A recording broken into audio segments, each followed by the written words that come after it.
Welcome to Tash Talks Soul. Hello, welcome back. Today I really wanted to talk about a book that I read by Michael Newton called A Journey of Souls that I found absolutely incredible at shaping my worldview and my belief system around what happens to us when we die. Is reincarnation real?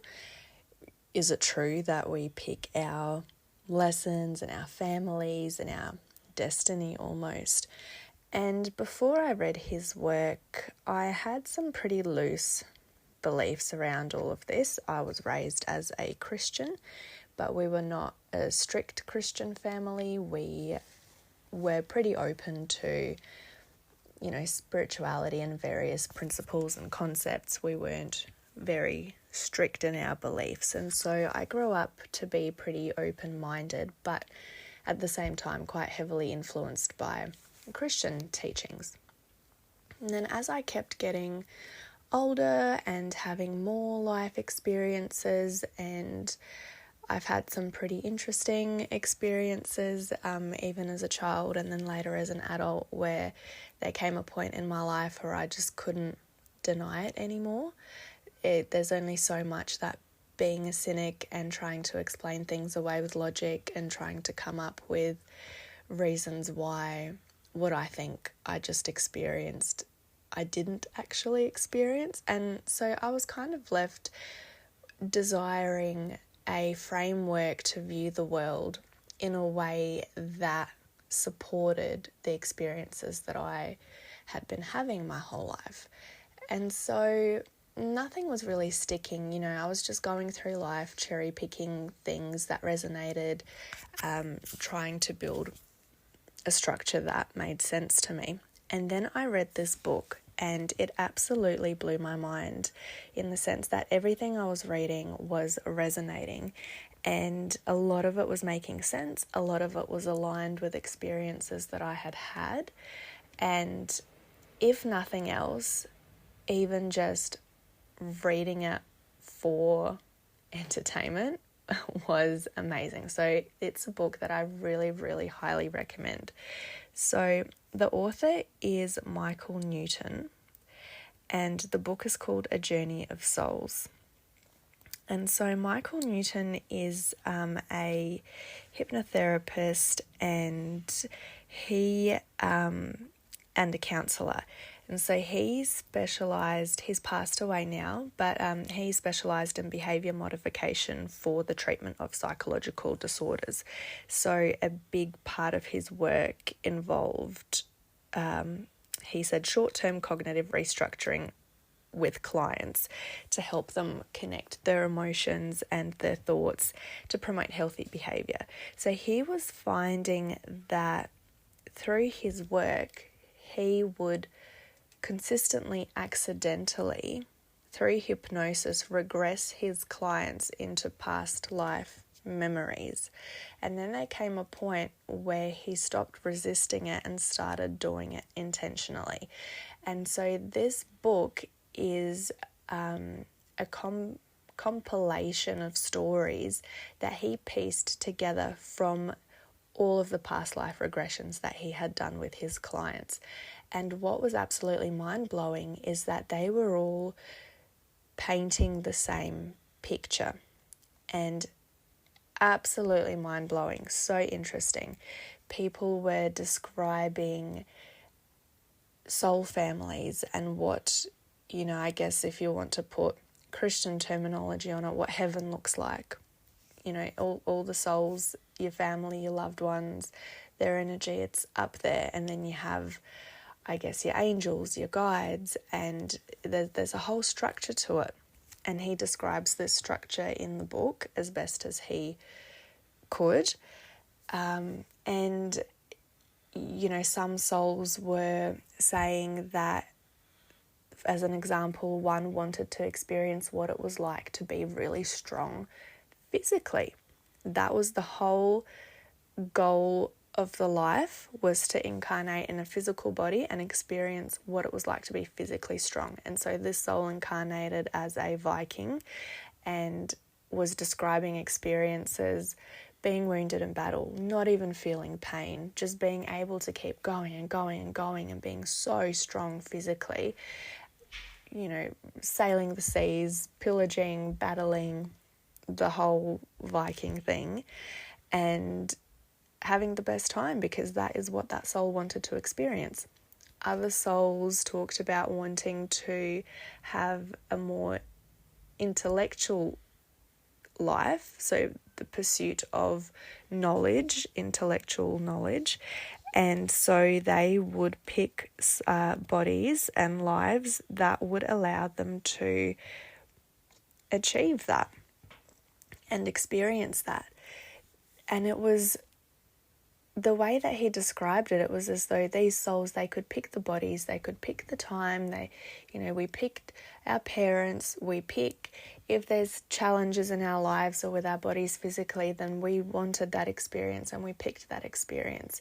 And that's not to say that, someone might say, I've had an awful life, I've had so much hardship and I have had such a terrible time, why on earth would I pick that? And that is really hurtful for you to even say that. And I have heard people say that, and that's one of the criticisms, I guess, of this way of thinking is the belief that we do pick our lives and we pick our bodies and we pick our parents and we sign up for certain experiences. And I guess one way that it was described to me was that if you would love to learn forgiveness, how can you learn that unless somebody had done something to hurt you and to betray you and to put you in a position where forgiveness was possible?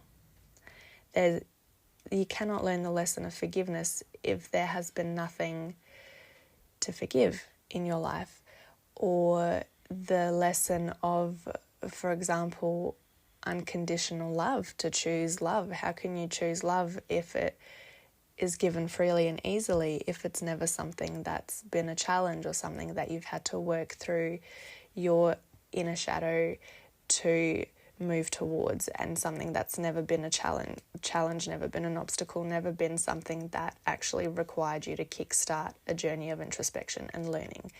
And so a lesson cannot be learnt there. So I guess what I'm trying to say is that some lessons that we may desire to learn require us to go through pain in order to then reach that lesson and be put into a position of being able to learn it, as painful as that is. But having said that as well, the common belief is that we have free will as well. So you may have signed up to have soul contracts, karmic relationships, soulmate relationships, soul contracts, and you might get to a point and think in your life, you know what, I know I signed up for that, that's okay, but I don't want that anymore. I renounce that, I don't want that anymore.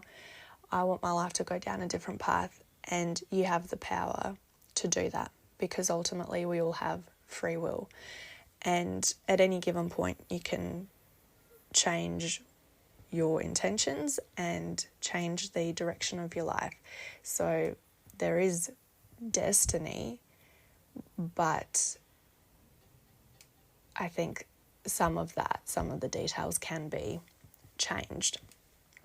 And in his book, he writes about soul contracts and how there's almost a classroom of sorts where you're introduced to the souls that you will be meeting in your life, and some of them are soul family and soulmates and souls that we go through, like a soul group that we're very close with and have really supportive, loving relationships with, who will come into our lives and be a catalyst for growth, love us, support us and help us, even the ones that hurt us. I've had situations in my life where I've been really hurt by people, and I choose to see it in a way where how loving of them to be a soul that came into my life. The connection was so familiar and so strong that we must have known each other in a past life. And how difficult would it be to be a soul that loves another soul up in heaven or up in source, whatever you want to call that, to put their hand up and say, you know what, I want to incarnate with you, and I can see that you really want to learn this lesson of forgiveness, and I volunteer myself to create situations where you will need to learn that lesson and try to forgive me.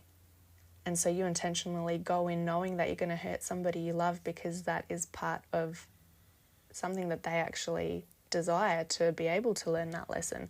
And how difficult must that be?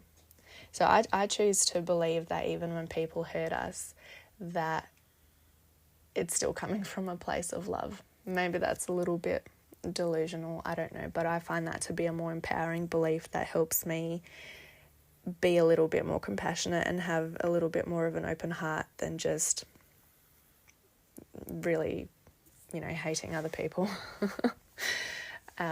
which would probably be a bit easier to do. But he says in this classroom, quote unquote, that people, we might say, okay, this soul is going to come into our life, and how are we going to know that they're important to us? And he said for some it might be a song that plays or other symbolism or imagery that our souls try to remember, so that when it happens here in the physical world, when it happens, something within us sparks and we go, oh, I think you're important to me. This is important. And something about that lets us know that this is a path that we're supposed to follow, because there's that spark of recognition, because we prepared for this. So I thought that was pretty cool. That was pretty interesting. What else did he talk about? So just an absolutely incredible book. There's so many different recounts of real clients that he's had and their stories, and I absolutely devoured this book in no time at all. He's got a couple actually. I started with this one and followed on to the others. Absolutely fascinating. Highly recommend it. And if you are interested in, is there life after death? What does that all look like? Even if you don't accept this belief into your belief system, if you don't accept what he's saying in his perspective and take it on, integrate it with your worldview, it's still a really interesting book to read. Definitely thought-provoking. So if you're looking for something interesting, I highly recommend you go check it out. See you guys. Bye.